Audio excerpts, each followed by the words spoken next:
राजस्थान विधानसभा चुनाव परिणामों की घोषणा के बाद अब सबकी निगाहें प्रदेश के नए मुख्यमंत्री और उनकी कैबिनेट पर टिकी है। बीजेपी ने स्पष्ट बहुमत के साथ विधानसभा चुनाव में जीत दर्ज की है। राजस्थान के नए सीएम के नाम को लेकर रस्साकसी तेज है और इसी क्रम में बात करें भरतपुर की, तो भरतपुर जिले के 7 विधानसभा सीटों में कांग्रेस का सूपड़ा साफ हो गया है। भरतपुर जिले की एक विधानसभा सीट पर कांग्रेस और राष्ट्रीय लोकदल के गठबंधन प्रत्याशी डॉक्टर सुभाष गर्ग को जीत हासिल हुई है। हालांकि कांग्रेस यहां की किसी भी सीट पर जीत नहीं पाई है। डॉक्टर सुभाष गर्ग जिले के सीट से जीतने वाले प्रत्याशी गहलोत सरकार में मंत्री थे और ऐसे में सियासी गलियारे में यह चर्चा चल रही है कि क्या बीजेपी की नई सरकार के गठन के बाद भरतपुर जिले के किसी विधायक को कैबिनेट में जगह मिलती है या नहीं।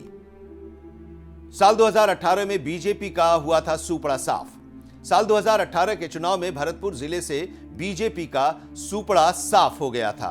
भरतपुर जिले की 7 विधानसभा सीटों में से एक भी सीट बीजेपी नहीं जीत पाई थी। साल 2018 के चुनाव में भरतपुर जिले के 4 विधानसभा सीट पर कांग्रेस प्रत्याशी, 2 सीट पर बीएसपी और 1 सीट पर कांग्रेस के साथ गठबंधन के तहत राष्ट्रीय लोकदल के प्रत्याशी ने जीत दर्ज की थी। भरतपुर संभाग में 19 विधानसभा सीटों में से भारतीय जनता पार्टी को मात्र 1 सीट पर जीत मिली थी। पूर्वी राजस्थान फतह करने के साथ ही प्रदेश में कांग्रेस की सरकार बनी थी, लेकिन साल 2023 के चुनाव में भरतपुर संभाग में कांग्रेस का प्रदर्शन इतना खराब नहीं रहा है। भरतपुर संभाग में कांग्रेस की 7 सीटों पर जीत हुई है, तो वहीं बीजेपी की 9 सीटों पर जीत हुई है। सीएम गहलोत ने बनाए थे 4 मंत्री।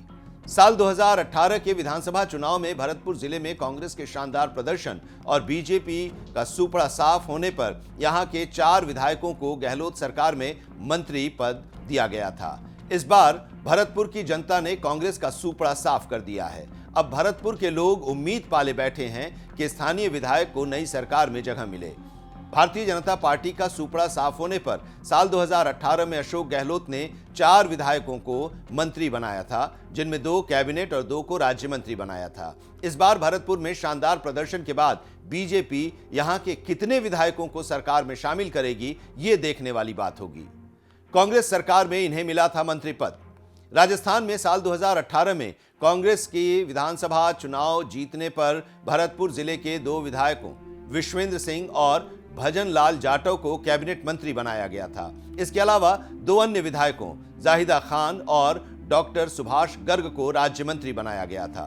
भरतपुर से जीतने वाले बीजेपी विधायक भरतपुर की कामा विधानसभा सीट से नौक्षम चौधरी, डी कुम्हेर विधानसभा सीट से डॉक्टर शैलेश सिंह, नगर विधानसभा सीट से जवाहर सिंह बेढम, नदवई विधानसभा सीट से जगत सिंह और वैर विधानसभा सीट से बहादुर सिंह कोहली भारतीय जनता पार्टी के टिकट पर चुनाव जीते हैं। अब देखने की बात यह होगी कि बीजेपी के इन विधायकों में से किसे कैबिनेट में शामिल किया जाता है।